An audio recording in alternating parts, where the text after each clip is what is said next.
Слава Господу, браты і сёстры, вітаю ўсіх на гэтым месцы.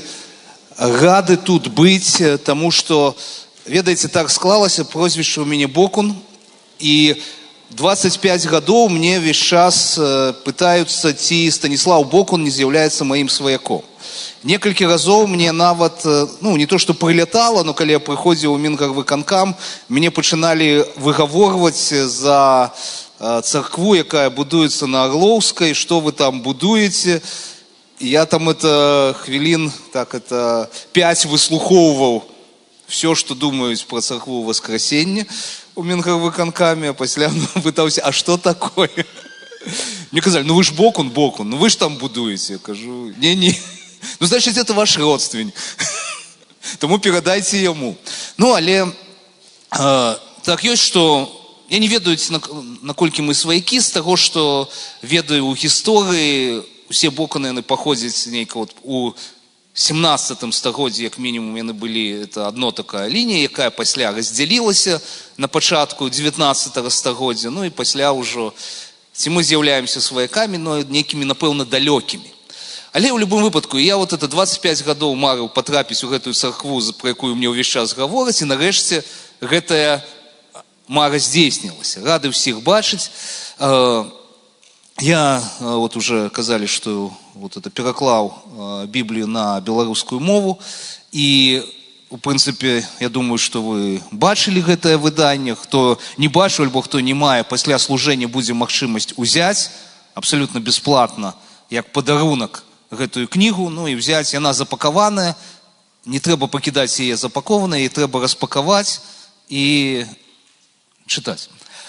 І яшчэ некалькі словаў, напэўна, там пра сябе скажу. Тое, што я з'яўляюся пастарам царквы Ян Прадвеснік. Мы, як царква, зараз праходзім такі, непросты час, таму што мы не прайшлі перарэгістрацыю як царква, і зараз, як юрыдычная асоба, мусім прайсці працэс ліквідацыі. Але Господ, ён ніколі не дае выпрабаванні па-над сілу, таму што адначасова я з'яўляюся дырэктарам біблейскага таварыства ў Рэспубліцы Беларусь. Біблейскае таварыства прайшло перарэгістрацыю і, ў прынцыпе, можа дзейнічаць. І адным з такіх праектаў, які адбываюцца пры падтрымцы біблейскага таварыства, з'яўляецца гэтая выстава «Біблія ў Беларусі». Вы там бачылі такі ралап на ўваходзе, ёсць такі я это падыму. «Біблія ў Беларусі» – гэта музейная экспазіцыя, якая распавядае гісторыю Бібліі. Гісторыю Бібліі ад нараджэння пісьмовасці і стварэння першых кніг аж да сённяшніх перакладаў, да сённяшняга дня. Яна змяшчае больш за 100 экспанатаў. Ад такіх экспанатаў, якія датычаць гісторыі старога запавету, якія пацвярджаюць розныя артефакты, як, напрыклад, копія цыліндра цара Кіра, дзе цар Кір распавядае пра свае добрыя учынкі, што ён адпусціў усе народы у сваю зямлю, тыя народы, якія былі захопленыя і пераселеныя Навуходоносарам. І некаторыя такія манеты часоў Ісуса Хрыста, ці такія копія першай кнігі, увогуле беларускай кнігі, гэта Тураўскае Евангелие, то есть кніга, якая захавалася, ёй 1000 гадоў, захавалася толькі 10 старонак, якія у сярэдзіне 19 стагоддзя знайшлі у яшчыку на распалку. То есть там яшчык, ляжаў вугаль, дровы, ляжала папера, каб распальваць печку, і сярод гэтых папер знайшлі 10 сторонок Евангелия, якое было напісанае у 11 стагоддзі. І таксама розныя такія ўжо больш сучасныя кнігі. І гэтая выстава, яна будзе размяшчацца ў царкоўным будынку. То есть это такая магчымасць для таго, каб нават у першую чаргу не царква, таму што людзі веруючыя, з гэтага збольшага яны ведаюць гэтую гісторыю. Конечно, добра яе даведацца яшчэ, уже убачыць, патрымаць некаторыя такія экспанаты, некаторыя артефакты, некаторыя копіі, некаторыя арыгіналы, патрымаць это ў руках. І часта нават складана адрозніць, часам копія выглядае больш салідна, чым ну, такое вот оригінальне. Там, это, наприклад, от, лежить побач дві сторонки. Одна зроблена в 21 стагоддзі, другая у 16. І от это сказати, яка з їх коли зроблена, часом, ну, вот это, не специалист не одрозніць, і пераблыта, і скажа, что вот это самая старая, вот это реально такая вот вельмі каштоўная сторонка. Но это не важно. Важно тое, что гэта ёсць магчымасць. Магчымасць запросіць людзей з, ну, знаёмых, тых, з кім вы неяк сутыкаецеся, каго даўно хацелі запрасіць, але не было нагоды, альбо ўжо запрашалі не раз, і ўвесь час у чалавека знаходзілася 10 тысяч прычын, чаму ён не можа прыйсці там это на Раство, на Пасху, на нейкае мерапрыемства, якое арганізоўвае царква. А тут ёсць такая магчымасць на працягу тыдня. Ну, на працягу тыдня заўсёды можна выкраіць, калі не у гэты дзень, то ў наступны, то есть вот это, калі не ў наступны, то яшчэ на працягу вот это некалькі, ну, тыдня можна знайсці час для того, каб прыйсці,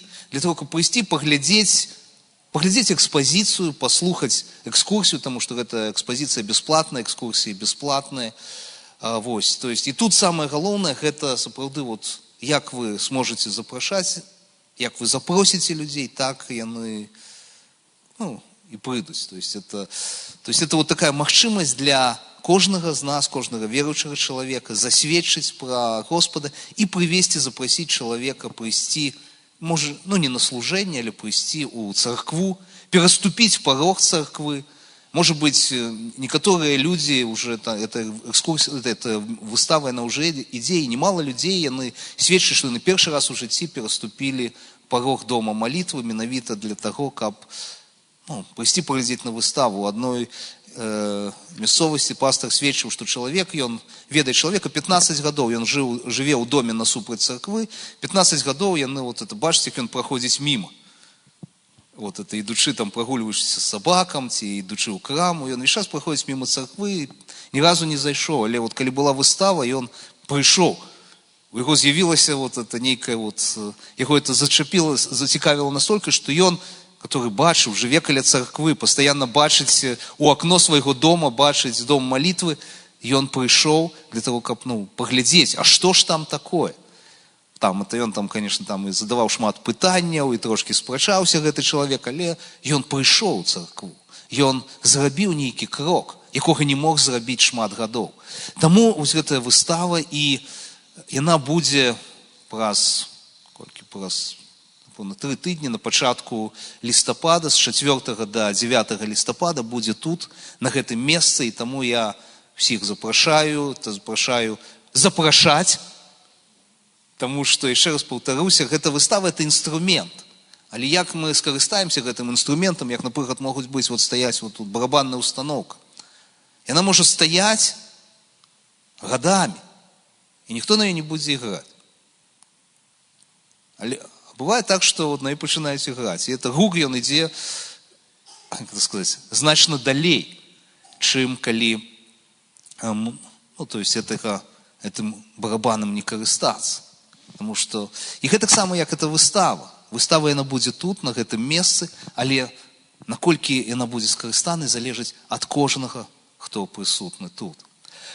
І я хацеў бы вернуться до Пісання, подзяліцца некаторымі словамі, некаторымі разважаннямі, якія нарадзіліся ў мяне, менавіта я хочу вернуться до пытання вот это, под уплывам таго, што я перакладаў Біблію на беларускую мову з арыгінальных моваў. Это значыць, што стары запавет я перакладаў з іўрыта, новы запавет перакладаў са старажытна-грэцкай мовы. Для гэтага мне прыйшлося, як сказаць, вывучыць гэтыя мовы. Ну, скажу шчыра, не для того, каб размаўляць, а для того, каб перакладаць. Это трохі іншае. То есть это я не вялікі спецыяліст у размоўным іўрыце, асабліва ў сучасным іўрыце. Я больш разбіраюся ў біблейскім іўрыце. Вось, ці у біблейскай грэцкай мове, а не ў той грэцкай мове, у якой зараз гавораць у Афінах там, ці недзе там, это ў Грэцыі. Вось. Але эта праца, уже праца непасрэдна пераклада, яна заняла 12 гадоў. Безумоўна, калі ты перакладаеш слова, то ты мусіш чытаць кожнае слово для того, каб яго перакласці. Хоць, конечно, зараз ёсць это шмат розных ресурсаў, но але я, увогуле так трохі чалавек олдскульны. Нават я, бачыце, Бібліяй карыстаюся папяровай. І нататкі раблю не на планшеце, а на паперцы. Вось, але і тое самае я перакладаў, калі перакладаў Біблію, то карыстаўся вот такімі, што называецца, олдскульнымі кніжкамі, раздрукоўкамі, не карыстаўся кампутарам, не задаваў пытанне, яшчэ не было чат GPT перакладзі мне гэты тэкст. Зараз гэта, хоць зараз на самой справе вельмі шмат розных ресурсаў для таго, каб сапраўды даследаваць пісанне. Каб вельмі глыбока даследаваць пісанне, і нават, я б сказаў, трохі зашмат. То есть это можна, калі так рэальна пачаць капацца, то ты можаш закапацца у кожнай кнізе, фактычна ў кожным раздзеле Бібліі можна закапацца на некалькі месяцаў, а то і некалькі гадоў. Але сутнасць не ў гэтым. Я хацеў бы падзяліцца некаторымі думкамі, некаторымі разважаннямі, якія нарадзіліся ў мяне, і, можа быць, для некаторых з тут прысутных это не будзе штосьці новае, таму што для того, каб прыйсці да гэтых высноваў, не трэба перакладаць Біблію. Для того, каб прыйсці да тых высноваў і таго, пра што я буду гаварыць, чым я буду дзяліцца, не трэба ведаць нават арыгінальныя мовы. Каб прыйсці убачыць тое, пра што я буду гаварыць, трэба проста чытаць і вывучаць пісанне. То есть, в прынцыпе, тое, што можа рабіць кожны веруючы. Кожны веруючы, для яго адкрыта, это не з'яўляецца нейкай таемнай ведай, якую даведваюцца толькі людзі, якія там вывучылі старажытныя мовы, ці людзі, якія там атрымалі, як это сказаць, шмат гадоў вучыліся, паглыбляліся ў пісанне. Я хачу, але для мяне гэтае тое, чым я буду дзяліцца, это тое, што для мяне, як сказаць, адкрылася і нават так замацавалася менавіта ў працэсе таго, што я займаўся перакладам пісання з арыгінальных моваў на беларускую мову. І, в прынцыпе, я так это скажу, што пра некаторыя, яны якраз я скажу некаторыя асаблівасці, можа быць, такія перакладу, і чаму варта ўзяць гэтую кніжку і прачытаць.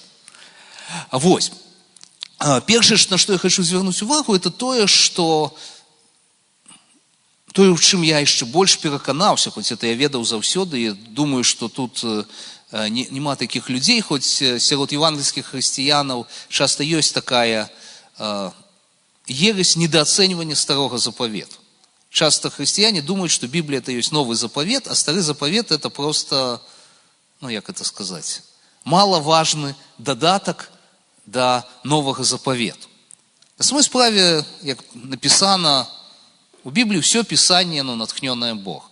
І калі мы говорим про Біблію, калі мы говорим про Писание, мы говорим про усе 66 книг Библии. 39 книг Старого Заповету і 27 книг Нового Заповету. І, в прынцыпе, для того, каб мы не забывали про гэта, Господ, Дух Святы так размеркаваў кнігі Бібліі, што Новы Запавет, ён пачынаецца з якога Евангелія? Хто памятае? От Матвея. Евангелие паводле Матвея, і вы памятаеце, як пачынаецца Евангелие паводле Матвея?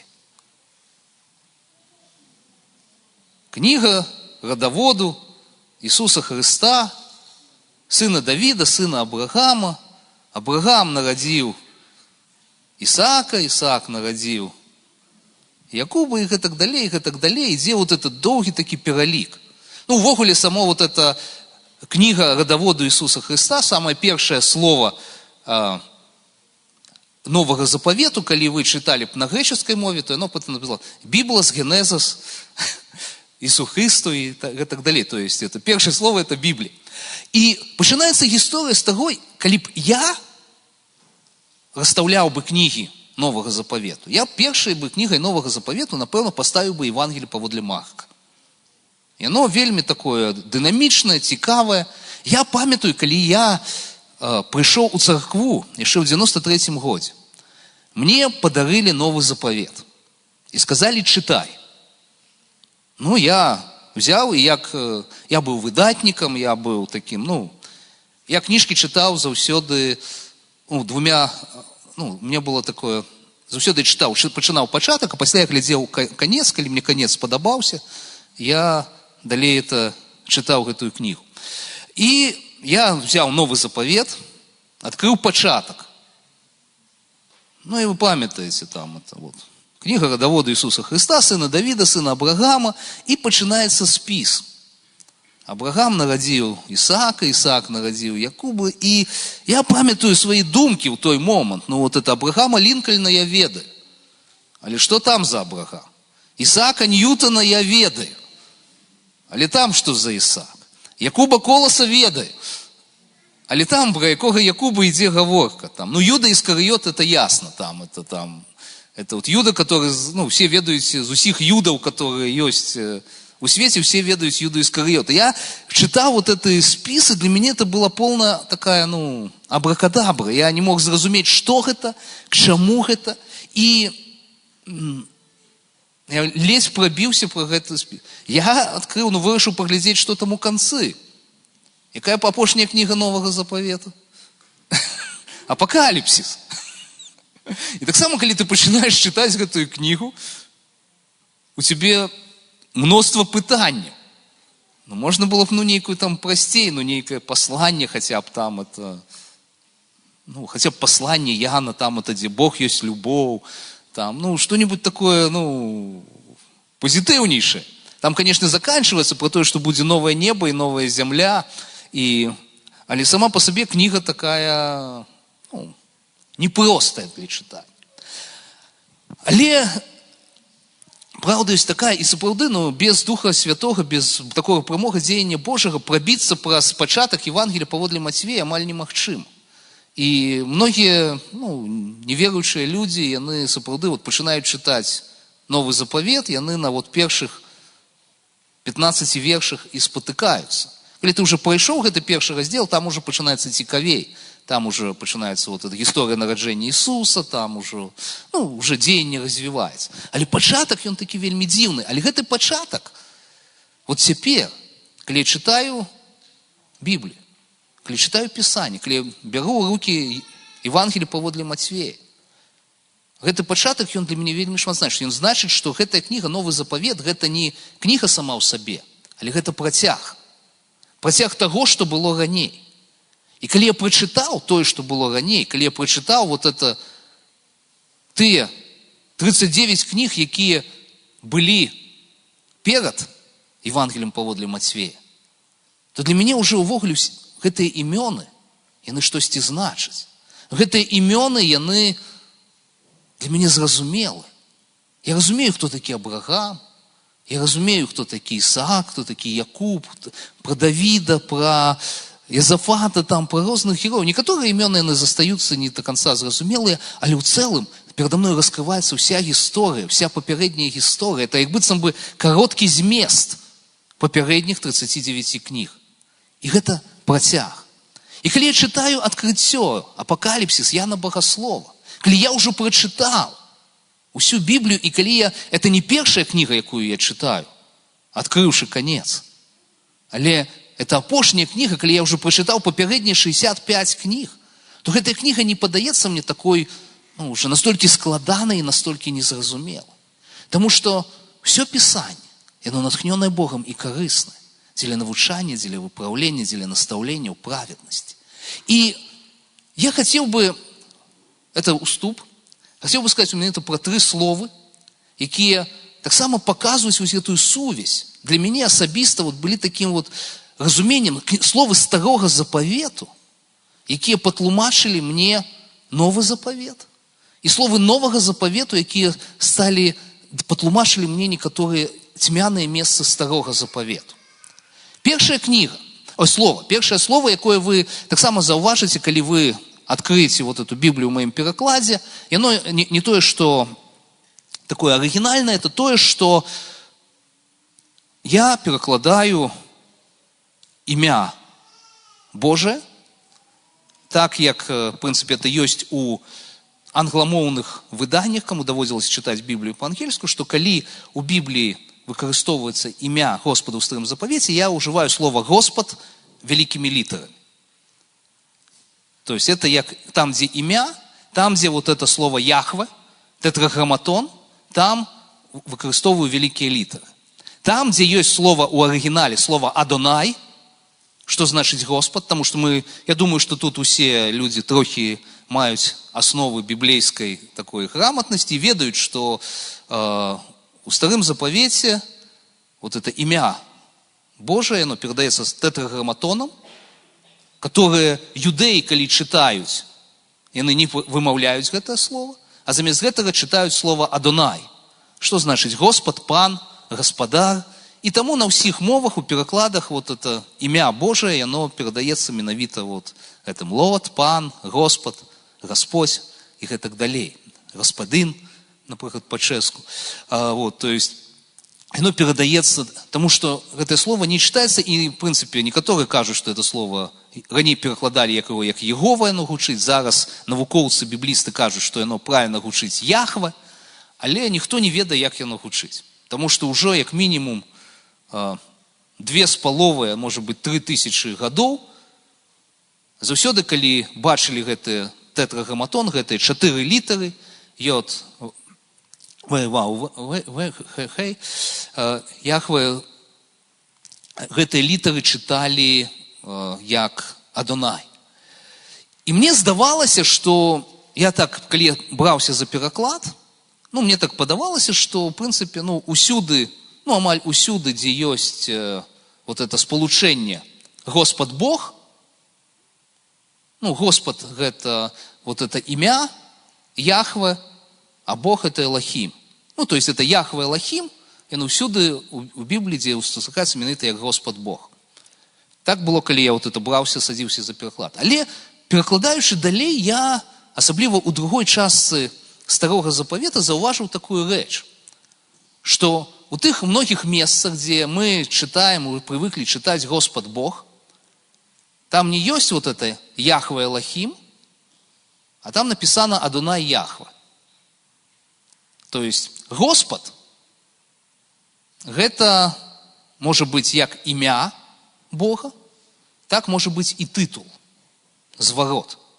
И я зрабіў там один такі, як это сказать, моўны эксперимент. Я пакінуў усюды слово, там, где есть тетраграмматон, пакінуў слово Господ. И тому асабліва у пророкаў, там у мяне часто сустракаецца такое дзіўнае спалучэнне трохі для мяне. Для гэтага часу я не до конца упэўнены, наколькі гэта правільнае перакладчыцкае рашэнне, але з другого боку, яно для мяне, я яго пакінуў, тому что для мяне это прыйшло не адкрыццё, мне быццам бы прыйшло такое непэўнае разуменне пісання, што вот ёсць, напрыклад, на пачатку вот это у другім раздзеле, напрыклад, кнігі быцця, дзе ўпершыню сустракаецца слово Яхве, там я это ужываў і зрабіў Господ, і стварыў Господ Бог Адама там, і памясціў яго у садзе Эдэмскім, Господ вялікімі літарамі. Але уже, напрыклад, у пророка Езекіля і сказаў Господ, Господ. Где перший Господ маленькими литерами, потому что это слово Адонай, титул, а другое слово великими литерами, Господ, это як имя Яхве, то есть Адонай Яхве. Это такое дзіўнае разуменне, не ведаю, наколькі мне удастся поделиться гэтым, але для меня пришло такое разуменне, что кожны раз, калі юдэі у часы Ісуса чулі спалучэнне Адонай і імя, як Адонай і Єшуа, Господ Ісус. У іх адразу было разуменне, што гэта гаворка ідзе пра Бога. Слово вот это сполучение Адонай, титул и имя. Адонай Яхве, Адонай Єшуа. Яно адразу кожного юдея, кожны юдей, который чуў, который казаў Господ Ісус. Нікому ў голову не прыходзіла, што гэта зварот да нейкага паважанага чалавека. Так не звярталіся да цара Ірада. Таким сполучэннем не звярталіся ні да каго. Калі кожны юдэй у часы Ісуса Христа казаў, што Ісус гэта Господ, для яго было адназначна, што Ён ставіць Ісуса як Господа і Бога. То есть гэта боскі тытул. Это не просто выражэнне пашаны. Гэта не просто азначэнне, што ён месія, нейкі надзвычайны пасланнік Божы. Што гэта нейкі суперчалавек. Што гэта нейкі анёл. Для кожнага юдэя, які чуў вось гэтае спалучэнне, Адонай Иешуа, ён адразу ўспамінаў, ён адразу разумеў, што Адонай Яхве – гэта Господ Бог. Господ Ісус – это значит, што Ісус – гэта Бог. Ні ў кога не ўзнікала сумнений. І таму, калі абсолютно без ніхто не абурыўся, і ўсе зразумелі, калі Тамаш, калі Ісус з'явіўся перад Тамашом, апостолам, ужо пасля свайго воскресення і сказаў: укладзі пальцы ў раны мои. Ён стаў перад ім на калені і сказаў: Господ мой і Бог мой. Адонай Ваэлохим. Ваэлохим. То есть ты Господ мой, ты Бог мой. І калі апостол Павел ці апостол Пётр, ці хто-небудзь іншы казаў Господ Ісус, ні ў кога, ні ў тых, што казалі гэта, ні ў тых, хто слухаў гэта, не было сумненняў, што гаворка ідзе пра Бога. Гэтае слово, вот это спалучэнне, Господ і імя, Адонай Яхве, Адонай Иешуа, якое праходзіць праз увесь стары запавет і праз увесь новы запавет, ад кнігі Быццё, таму што упершыню гэтае спалучэнне сустракаецца тады, калі у гісторыі Абрагама, дзе там это калі Абрагаму было дадзена абяцанне і сказана, што паверыў Абрагам Господу, у 15 раздзеле кнігі Быццё Абрагам звяртаецца: Господ, Господ, вот это менавіта Адонай Яхве, што ты дасі мне?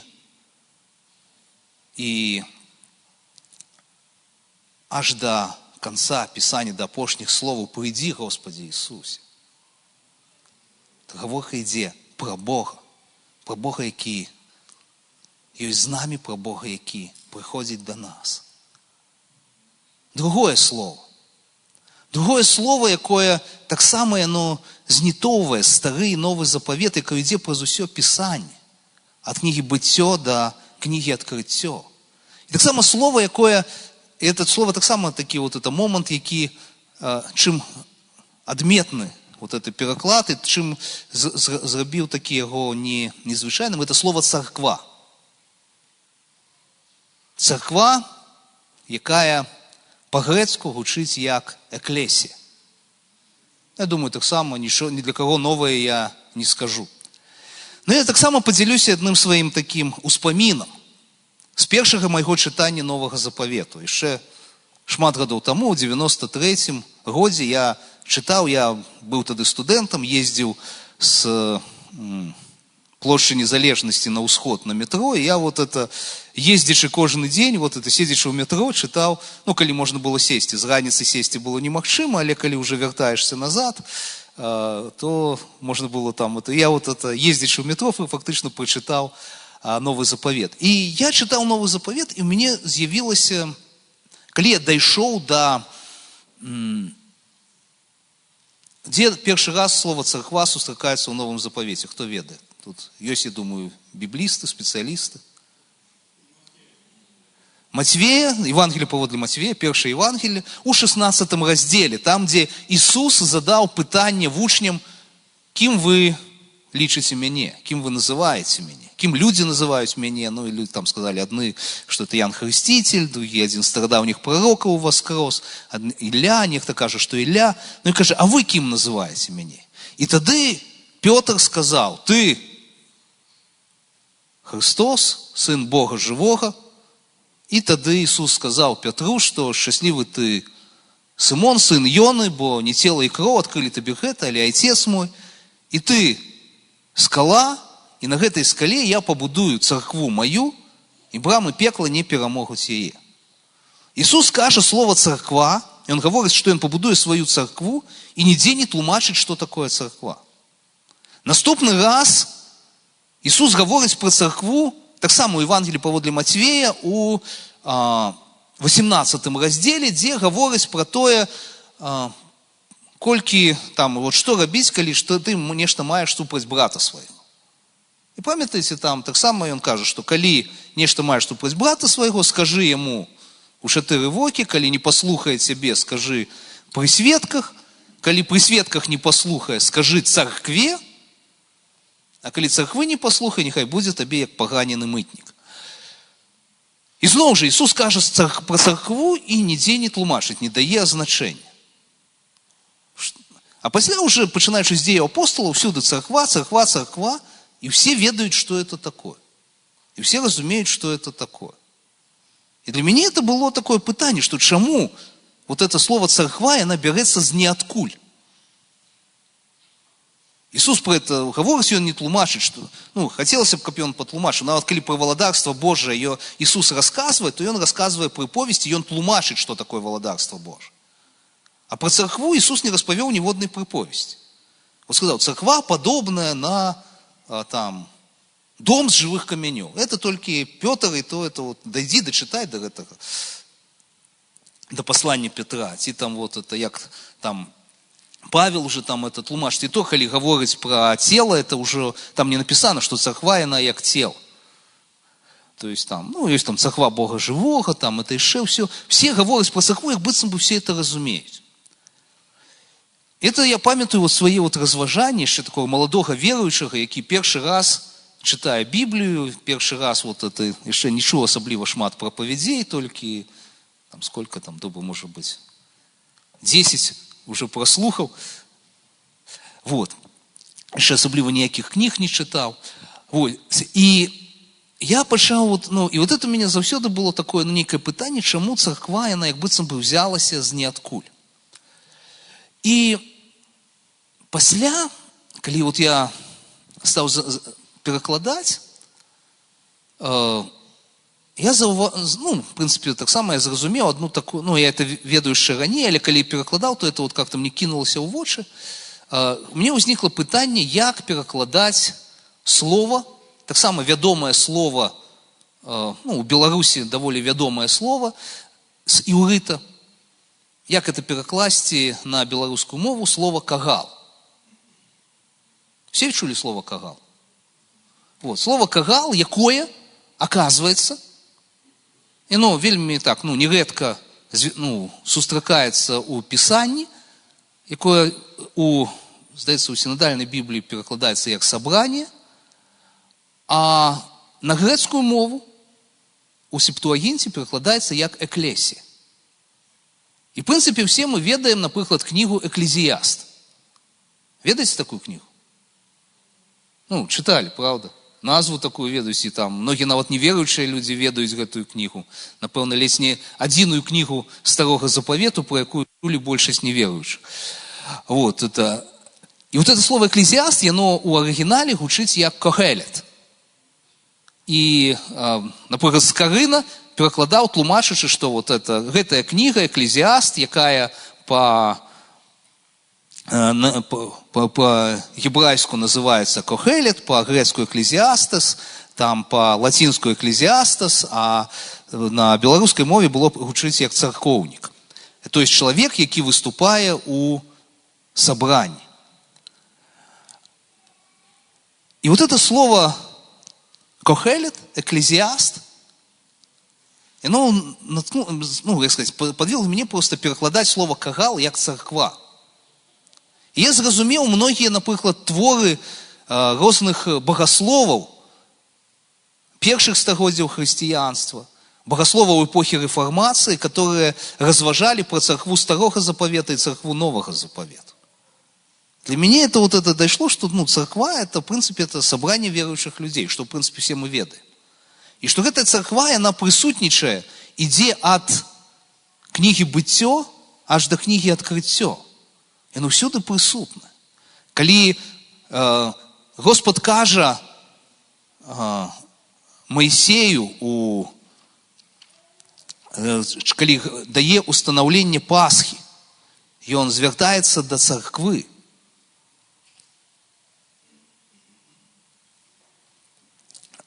Скажи, так, зараз. Скажи там это, нехай зберэцца ўся царква Ізраіля. Ці калі Саламон, калі падчас асвячэння храма, ён прамовіў, сабраў усю царкву Ізраіля, і яны ўсе маліліся перад храмам. Калі Господ кажа Абрагаму, што я зраблю, з цябе это не Абрагаму уже, Якубу, з цябе паўстане царква народаў. То есть это вот супольнасць веруючых людзей. І тады ты уже разумееш, што Ісус, калі казаў царква, калі ён вот это казаў, што я пабудую, кажучы Пятру, што на табе пабудую кагал мой, все разумелі, пра што ідзе гаворка. Нікому не трэба было тлумачыць, што такое царква. Бо ўсе ведалі, што гэта вот это сабранне, гэта сход веруючых людзей, што это не просто людзі, якія просто сабраліся, это не просто грамада, якая просто сабралася раз, это менавіта супольнасць народу Ізраіля, ці вот супольнасць тых, якія ідуць за Господом. І вот эта царква, якая, яшчэ раз паўтаруся, она прысутнічае ва ўсім пісанні. Ад кнігі «Быццё» аж до книги «Открыццё». И третье слово. Третье слово, якое вот, сапраўды, вот я это зразумеў, менавіта чытаючы, перакладаючы Стары Запавет. Ёсць такое, одно з імёнаў, мы ведаем, розныя ёсць імёны Бога. Там некоторые их налічваюць, 12, некоторые 20. Я не ведаю, все эти списы, есть разные списы, но я звярнуў увагу на одно з імёнаў, якое не вельмі папулярнае сярод хрысціянаў, хоць агульнавядомае сярод юдэяў. Гэта імя, якое называецца Скала. Скала – гэта скала Ізраіля, гэта імя Бога. У другой кнізе Самуэля, это другая книга Царстваў, 23 раздел, там это 3 верш. «Сказаў Бог Ізраіля, гаварыў мне скала Ізраіля. Той праведна пануе над людзьмі, які пануе ў страху Божым». То есть тое, што кажа Бог Ізраіля, кажа, это скала Ізраіля. Бог – гэта скала. И нават у декларации незалежности Израиля там не уживается слово «Бог», потому что среди тех, кто подписывали декларацию незалежности Израиля, полова были атеистами, и они не хотели уживания слова «Бог», але яны сказали, что вот мы опираемся на скалу Израиль. Все как бы разумеют, что это такое, але там это атеистам как будто, слово «Бог» не сказали, значит... Вот, и там это вот, и далее ідзе вот это вот пачатак там, один из таких першых сказаў Декларации незалежности Израиля 1948 года. И вот, и калі вот я пачаў вот это, вот, для меня слово «скала», там это «Бог мой, моя скала» и все такое, то есть я пачаў разумець скалу не просто як, як сказать, метафору, як вобраз Бога, а як імя Бога. Для мяне стаў зразумелы один цьмяны эпизод Старого Заповету. Ведаеце, я думаю, все мы ведаем историю про Моисея, які вывел народ израильский с Египту и не дайшоў до земли обетованной. Не войшоў у Ханаан. Чаму ён не войшоў у Ханаан?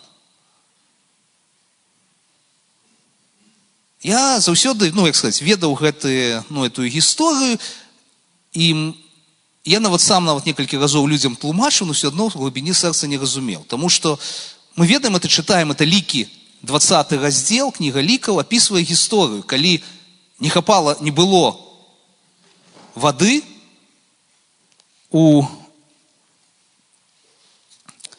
вот это у Кадеші, вот это, 20 раздел з 2 верша, прочитаю. Вот. «І спрачаўся народ з Маісеем, і яны казалі». Ну, тое, што звычайна было. «Лепш, каб мы загінулі, калі загінулі браты наши перад абліччам Господа. Навошта вывели вы царкву Господа ў пустыню гэтую, каб там загінулі мы і жывёла наша? Навошта вы нас вывели з Егіпту, каб завесці нас у гэтае месца ліхое, дзе сеяць нельга, дзе дрэва фігавае не расце, ані вінаград, ані дрэвы гранатовыя, і вады няма для піцця? І Маісей і Аарон адышлі ад аблічча царквы да ўваходу ў намёт спаткання і ўпалі на абліччы свае, і з'явілася слава Господа над імі. І прамовіў Господ да Маісея, кажучы: «Возьми кій і збярыце грамаду ты і Аарон, брат твой, і прамоўце да скалы перад вачыма іхнімі, і яна дасць ваду. І ты выведзеш ваду са скалы, і напоіш грамаду і жывёлу ейна». І ўзяў Маісей кій з-прад аблічча Господа, як Господ загадаў яму. І Маісей і Аарон сабралі царкву перад скалою, і сказаў Маісей: «Слухайце, бунтаўнікі, ці зможам мы з гэтай скалы вывесці ваду для вас?» І падняў Маісей руку сваю і ударыў скалу кіем сваім 2 разы, і выцекла шмат вады, і напілася грамада і жывёла іх. Все, стандартная гісторыя таго, што адбывалася падчас выхаду і падчас вандроўкі по пустыні. Народ наракаў, Маісей і Аарон звярнуліся да Господа, Господ сказаў прамовіць да скалы, Маісей не прамовіў да скалы, ударыў скалу, пацякла вада, усе напіліся вады, праблема вырашаная, все нормально, ужо было не раз такое. Але мы читаем далей. «І сказаў Господ Маісею і Аарону: за тое, што вы не поверили мне, каб выявіць святасць мою перад вачыма сыноў Ізраіля, вы не уведзіце царкву гэтую у зямлю, якую я даў ім». Господ даў ваду. Пытанне было вырашана. Цуд адбыўся перад вачыма усяго народу Ізраіля, ўсёй царквы Господа. Але Господ сказаў: за тое, што вы не поверили мне. Што не так зрабілі Маісей і Аарон? В прынцыпе, Господ сказаў ім прамовіць да скалы, а яны што зрабілі? Ударылі у скалу. Вода ж пайшла. А Господ абразіўся. А Господ сказаў, што за тое, што вы не поверили мне, вы не увойдзеце у зямлю абяцаную, вы не уведзеце царкву гэтую у зямлю, якую я абяцаў ім. Я чытаў гэта некалькі, не раз і не два, і нават некалькі разоў нават дзяліўся нейкім там, узгадваў пры павядзях. Но мне заўсёды было пытанне, што такое зрабілі Маісей і Аарон, што Господ так абразіўся. Но яны не паслухаліся. Мы часто не слухаемся Господа. Господ кажа адно, а мы робім другое. Не заўсёды Господ на нас абражаецца. Часам, конечно, але тут ён так, відавочна загневаўся Господ. Абурыўся. Сказаў: за тое, што вы не поверили мне.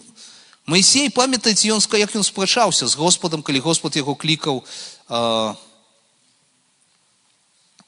ісці і вызваліць народ. Казаў, там я іх, і ніхто мне не поверыць, і я там это не магу гаварыць, і там 5-10. Колькі разоў Маісей таксама праяўляў нейкую слабасць, і Господ наадварот казаў, што это сябра мой, это самый покорный чалавек на зямлі. З ім я размаўляю аблічча да аблічча, тварам у твар. А тут Господ раззлаваўся і кажа: не увойдзеце. Вы не поверили мне, не увойдзеце ў зямлю абяцаную. И, мне как-то было эта провина, она была к ней там, несоразмерное покаранию. И коли я задумался, что скала это имя Божие. Что скала это не просто скала. И узгадалася мне еще пришло, коли мы узгадываем, где еще гучить скала, и скала, якая гучить у Новым Запавеце, у першым пасланні да Карынцяна, у 10 раздзеле, 4 вершы, апостол Павел кажа: «І ўсе пілі тое самае духоўнае пітво, бо пілі з духоўнай скалы, якая ішла за імі, а скала гэтая быў Христос». Вот калі мы паглядзім, што скала гэта не імя, это не з'ява, не просто скала, а скала это імя Божие, што скала гэта Христос, то для мяне стала зразумела, чаму Бог абразіўся. Яны павінны былі сказаць, звярнуцца, сказаць слова, а не біць Господа, выбіваць з Господа вось гэтае дабраславенне. Так як яна працавала раней, што ўдарыў у скалу, пацякла вада. Господ сказаў: прамоў да Христа, прамоў да Сына Маіх, прамоў да скалы Ізраіля. Скажы слова да Господа. Замест гэтага Маісей, так як рабіў гэта раней, ён пабаяўся: што я буду казаць скале? Вот это я падыйду да скалы і буду нешта гаварыць ёй. А ты гаворыш не да скалы, не да гэтага каменя, который стаіць перад табой. Але ты гаворыш да Бога, які ёсць скала Ізраіля. Ты гаворыш да Христа, які ёсць духоўная скала, якая ідзе разам з вами. Христос, які, як скала, прысутнічае і менавіта да гэтага Христа, да Христа Ісуса, да Сына Божага павінен быў звярнуцца Маісей. Там, ля водаў Мерывы. І ён не зрабіў гэта. Ён не паверыў гэта. І сапраўды, ён не паверыў і таму не ўвайшоў. Не просто ён это оступіўся, ён просто не паверыў Сына Божа. Ён не паверыў вот таму, што вот это Бог ёсць перад ім. Што Господ ёсць, это тая духоўная скала. Скала, якая ёсць Христос, якая ідзе разам з народам Ізраіля. Па ўсёй гэтай вандроўцы. Ён паставіўся да этой проста як да скалы, проста як да каменя. Але пасля ўжо Павел, ён это як бы тлумачыць, што скала гэта, якая давала ваду. Это не просто скала, это не просто там было нейкае спецыфічнае месца, дзе знаходзілася крыніца вады, якую трэба было прадалбаць. Але гэта ёсць Христос. Христос, які ёсць са сваім народам. Христос, які ёсць са сваёй царквой. Да яго павінен быў звярнуцца Маісей. Звярнуцца з верою, засведчыць перад усім народам Божым пра тое, што ёсць Бог з імі. Што гэта ёсць вот тая скала, на якую абапіраемся. Не на скалу каменную, не на камень, але на Господа. І Маісей не паверыў. І Господ абурыўся.